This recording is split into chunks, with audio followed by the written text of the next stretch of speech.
Hello दोस्तों, एक बार फिर से मेरे चैनल के स्मार्ट स्टडी ऐप में आपका स्वागत है। और आज मैं फिर से आपके सामने एक नई सरकारी भर्ती के सामने हाजिर हूं। और इसमें जो ये वैकेंसी है, इसमें ना तो एग्ज़ाम होगी और ना ही इंटरव्यू होगा दोस्तों। और इसमें जो सिलेक्शन होगा वो आपके 10th के जो मार्क्स रहेंगे उसमें मेरिट के आधार पे होगा। मतलब आपके जो 10th के परसेंटेज होंगे उसी के बेस पर होगा। और इसमें जो टोटल पोस्ट है वो 2834 पोस्ट है दोस्तों। मतलब 2800 साढ़े 2800 पोस्ट है दोस्तों। और इसकी जो लास्ट डेट है वो है 7/7/2020, मतलब अगले महीने की 7 तारीख है। और इसमें आप जल्दी से अप्लाई करें। और ये है भारतीय डाक विभाग में निकली हुई है। तो दोस्तों आप इसमें अप्लाई ज़रूर करें। और मैं आपको नोटिफिकेशन पे ले जा रहा हूँ। और नोटिफिकेशन पे ले जाने से पहले आपसे फिर से एक बार रिक्वेस्ट है, मेरे चैनल को लाइक करिएगा, शेयर करिएगा, सब्सक्राइब करिएगा दोस्तों। हम नोटिफिकेशन पे जा रहे हैं, देख सकते हो दोस्तों हम नोटिफिकेशन पे आ गए हैं। और इसमें जो खास बातें रहेगी वही मैं आपको बताऊंगा। बाकी आप इसकी लिंक मैं आपको डिस्क्रिप्शन बॉक्स में दे दूंगा, वहां से आप डाउनलोड कर लेना और इसको आप अच्छे से पढ़ना। और इसमें फॉर्म ज़रूर अप्लाई करना दोस्तों। बहुत अच्छी पोस्ट है और ये सेंट्रल गवर्नमेंट की है। और इसमें आपका जो सिलेक्शन होगा ओनली 10th के जो मार्कशीट होंगे, परसेंटेज होंगे, उसी के बेस पर इसमें सिलेक्शन होगा। और बहुत अच्छी पोस्ट है दोस्तों। ग्रामीण डाक सेवक के रिलेटेड है ये। जॉब प्रोफाइल क्या रहेगी, ब्रांच पोस्ट मास्टर रहेगा। इसमें एक पोस्ट ब्रांच पोस्ट मास्टर की रहेगी। और ये ब्रांच पोस्ट ऑफिस में रहेगी। और इनका जो जॉब प्रोफाइल रहेगा वो ब्रांच में रहेगा। इनको कोई ज़्यादा काम नहीं रहता है, पिछली बार भी निकली थी ये। और सेकंड पोस्ट है ये assistant branch post master, assistant branch post master ABPM। और जो थर्ड पोस्ट रहेगी वो रहेगी डाक सेवक की दोस्तों। और ये केवल 10th बेस पर, आपके जो 10th के परसेंटेज रहेंगे उसी के बेस पर इसमें एडमिशन मतलब सिलेक्शन होगा दोस्तों। आप इसमें अप्लाई ज़रूर करें। और आगे और देखते हैं क्या है इसमें। सैलरी पे देख सकते हैं कि इनकी सैलरी क्या रहेगी। इनकी जो सैलरी रहेगी ये ब्रांच पोस्ट मास्टर की ये टोटल 14,500 रहेगी। और असिस्टेंट ब्रांच पोस्ट मास्टर की रहेगी जो 12,000 रहेगी सैलरी इसकी। और आगे और देखते हैं इसमें एलिजिबिलिटी क्राइटेरिया क्या है, एज क्या रहेगी। अगर शेड्यूल कास्ट से हैं, ST शेड्यूल कास्ट है या शेड्यूल ट्राइब से हैं तो आपको 5 ईयर की एज रिलैक्सेशन मिलेगा। मतलब आपकी कम से कम 18 साल और अधिक से अधिक 40 साल एज होना चाहिए। और ये 8/6/2020 तक वैलिड रहेगा। मतलब 8/6/20 तारीख तक आपकी 18 साल, कम से कम 18 साल और अधिक से अधिक 40 साल होना चाहिए। उसी प्रकार आप अगर SC या ST कैटेगरी से हैं तो आप इसमें 5 साल का आपको एज रिलैक्सेशन मिलेगा। मतलब अगर आपकी 45 साल भी एज हो जाती है तो भी आप ST वाले डाल सकते हैं। उसी प्रकार अगर आप OBC से हैं तो आप 43 ईयर के हैं तो भी फॉर्म इसमें अप्लाई कर सकते हैं दोस्तों। पर बेशर्ते ये है कि आपके परसेंटेज अच्छे हो तो बहुत अच्छी बात है। और अगर आप EWS है तो नो रिलैक्सेशन। और अगर पर्सन विद डिसेबिलिटीज़ हैं तो उनको अलग अलग 10 ईयर और 13 ईयर और 15 ईयर की इसमें एज रिलैक्सेशन मिला हुआ है दोस्तों। आगे और देखते हैं इसमें आगे क्या है। जो खास बातें रहेगी वही मैं आपको बताऊंगा। अब इसमें एजुकेशन क्वालिफिकेशन पे जाते हैं हम। एजुकेशन क्वालिफिकेशन में आपकी जो secondary school of examination pass certificate of 10th standard, आपका ओनली 10th होना चाहिए इसमें, with passing mark in mathematic, local language and English. मतलब आपको कम से कम अपनी जो लोकल लैंग्वेज है वहाँ का आपको नॉलेज होना चाहिए। और गवर्नमेंट ऑफ इंडिया या state government union territory in India shall be mandatory education qualification or approved. अगर आप कहीं से भी अपने MP बोर्ड से कर रखा, कोई सी बोर्ड से कर रखा हो या सेंट्रल गवर्नमेंट CBSE से कर रखा हो तो आपको इसमें वैलिड रहेगा। इसके बाद और देख सकते हैं कि compulsory knowledge of local language. आप जिस रीजन में रह रहे हैं वहाँ की आपको लोकल लैंग्वेज का नॉलेज होना चाहिए।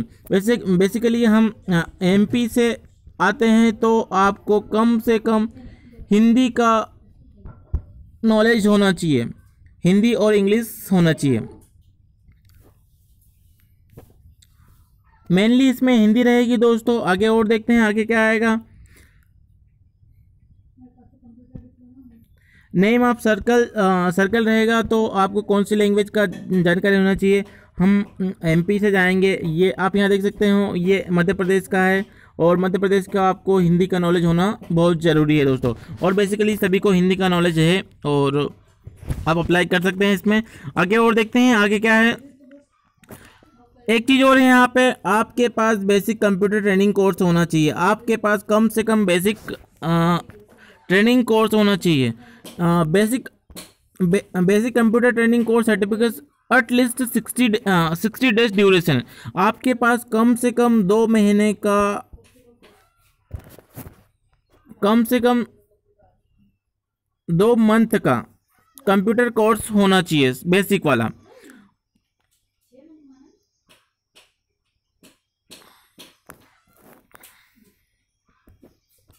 रेसिडेंस में क्या आएगा इसमें, रेसिडेंस में आपको जहाँ भी आपको लोकेशन मिलेगी वहीं पे आपको रहना पड़ेगा। इसे इसमें कंपलसरी नहीं है, आप कहीं से भी अप्लाई कर सकते हो। इसे मेन बात मायने नहीं रखती है दोस्तों, आप केवल इसमें अप्लाई करें, ये तो सब होता रहेगा।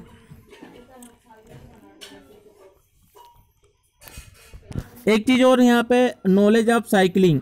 आपको साइकिल चलाते हुए आना चाहिए। वैसे आजकल साइकिल बहुत कम चलाते हैं, फिर भी आपको साइकिलिंग का नॉलेज होना चाहिए, बाईसाइकिल।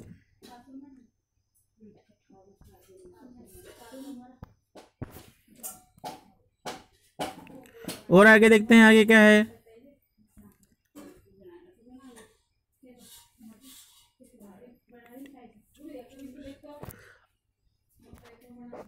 जो खास खास बात से रहेगी वही बताऊंगा दोस्तों मैं आगे।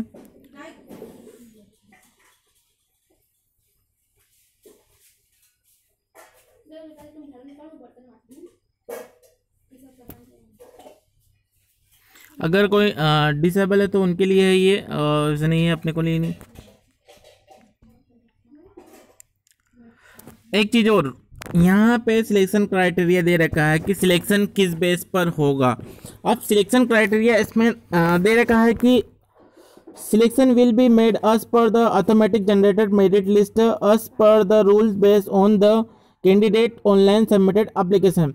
मतलब अगर आप यहाँ पे अपने 10th के परसेंटेज डालोगे तो ये कंप्यूटर बेस पे ऑटोमेटिक जनरेट एक लिस्ट जनरेट होगी, मेरिट लिस्ट होगी, ये उसी के आधार पर होगा। No weightage will be given for higher education qualification. आप सॉरी, आपके पास अगर आपके पास हायर एजुकेशन भी है तो वो उसका वेटेज आपको नहीं मिलेगा दोस्तों। आपके जो 10th के परसेंटेज रहेगा उसी के आधार पर इसमें होगा। आपका हायर एजुकेशन से उनको कोई मतलब नहीं है। आपके only mark obtain in 10th standard of approved board aggregate to percentage to the accuracy of 4 decimal will be the criteria of finalization of the selection। मतलब आपके 4 डिजिट तक होगा। मानो अगर आपके 70.32 है तो यहाँ तक ये आपके लिए जाएंगे, मतलब 4 डिजिट अंक इसमें लिए जाएंगे। उसी प्रकार आगे और देख सकते हैं कि candidate having both mark and grades in the marks list have to apply with marks only in case any candidate apply with grade only high only his application liable for disqualification। उसी प्रकार आगे और देख सकते हैं, in case the marks list containing the grade points mark will be recognized by the taking conversation of grade and point with the multiplication factor। उसी प्रकार आगे और देख सकते हैं, in case candidate get the same mark. अगर आपके किसी के सेम मार्क हैं तो the order would be the taken of date of birth. मतलब अगर आप किसी के मार्क्स सेम है तो उनको जो उनकी डेट ऑफ बर्थ के आधार पर उनको लिया जाएगा। डेट ऑफ बर्थ आधार मतलब डेट ऑफ बर्थ के आधार पर कैसे, जैसे अगर किसी की हाई एज है तो उनको पहले लिया जाएगा और कम एज वाले को बाद में लिया जाएगा।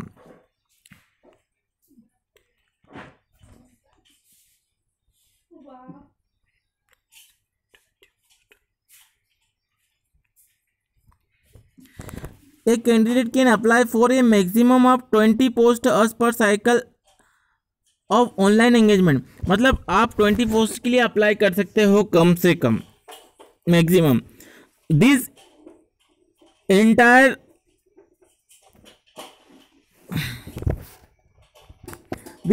area means that the prospective candidate can apply 20 posts on single application spread across on all circles।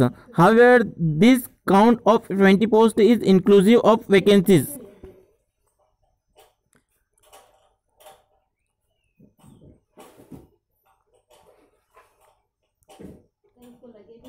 आप अलग अलग पोस्ट के लिए अप्लाई कर सकते हैं दोस्तों। मतलब अगर आप एक से ज़्यादा पोस्ट अप्लाई करते हैं तो पोस्ट 1, पोस्ट 2 और पोस्ट 3, पोस्ट 5 ऐसे अप्लाई करना पड़ेगा। Cycle of notification in a year all the circles will notify required GDS vacancies in one or more times। each time will be referred with the cycle number। आगे और देख सकते हैं, हाँ इसमें और देखना है आपको हाउ टू अप्लाई। इसमें अप्लाई कैसे करना है, अगर आपको पता करना है कि इसको अप्लाई कैसे करना है, आप दोस्तों इसको घर से भी अप्लाई कर सकते हो। मैं आपको ये बता दूंगा अगर आपको घर से अप्लाई करना है तो। अगर आपको ये घर से अप्लाई करना सीखना है तो आप मुझे कमेंट बॉक्स में करिएगा, मैं आपको बताऊंगा नेक्स्ट वीडियो में। और इसको अप्लाई करना है, ये 8/6/2020 से अप्लाई होना शुरू हो गया है और ये 7/7/2020 तक इसकी लास्ट डेट है। अब इसमें क्या क्या लगेगा, आपका नेम 10th के अनुसार, father name, mobile number, date of birth, gender, आपकी कम्युनिटी कौन सी है, और अगर डिसेबिलिटी है तो वो state in which 10th class pass, कौन सी स्टेट से आपने 10th पास करा है, board in which of class, year of passing, 10th class certificate number और roll number.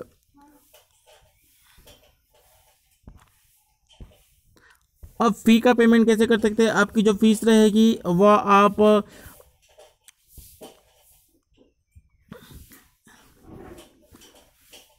General OBC mails के लिए 100 रुपये फीस है और for each set of 5 options, मतलब 5 ऑप्शन के लिए 100 रुपये हैं। Candidate who request to make the payment has visit head post office other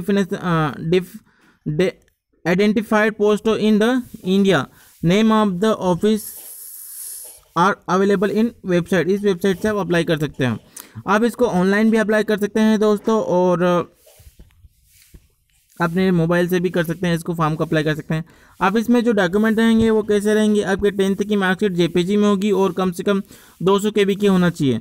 10th marksheet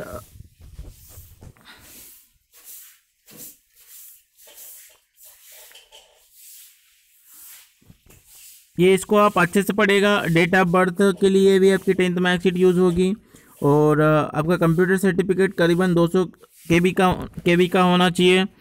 और उस प्रकार कम्युनिटी सर्टिफिकेट अगर कौन सी कैटेगरी में आते हैं वो कैटेगरी का है इसमें। और उसके बाद आपकी फ़ोटो लगेगी, आपकी फ़ोटो करीबन 50 KB की होना चाहिए। सिग्नेचर होगी वो भी 20 KB की होना चाहिए। अगर कोई कैंडिडेट डिसेबल है तो ये उनके लिए है। सर्टिफिकेट ऑफ ट्रांसजेंडर के लिए है।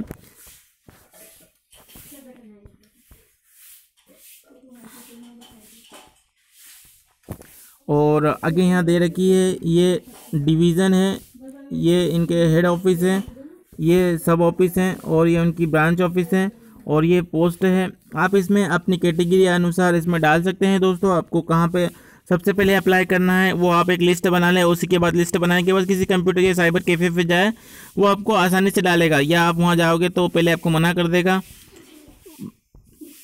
तो आप इसकी PDF मेरे डिस्क्रिप्शन बॉक्स से आप डाउनलोड भी कर सकते हैं और मैं आपकी इसकी लिंक मेरे डिस्क्रिप्शन बॉक्स में आपको डाल दूंगा, आप वहाँ से इसको डाउनलोड कर लेगा और इसको अच्छे से एक बार पढ़िएगा और समझिएगा। और अगर आपके 10th में परसेंटेज अच्छे हैं तो आप इसको अप्लाई ज़रूर करिएगा दोस्तों, बहुत अच्छी पोस्ट है। देख सकते हैं कि कितनी कितनी पोस्ट है यहाँ पे। EWS की 292 पोस्ट है, OBC की 296 पोस्टें हैं, PWD ये हैंडीकैप या जो दिव्यांग रहते हैं ये उनके लिए हैं, SC की 428 पोस्ट है, ST की 566 पोस्ट हैं और जनरल में है 1139 पोस्ट हैं। टोटल 2834 पोस्ट है। आप इसमें अप्लाई ज़रूर करिएगा, करना है। और आपको चाहिए कि मैं वो अप्लाई करने वाला वीडियो बनाऊं कि कैसे अप्लाई करना है, अपने घर से आप अप्लाई कर सकते हैं इसको।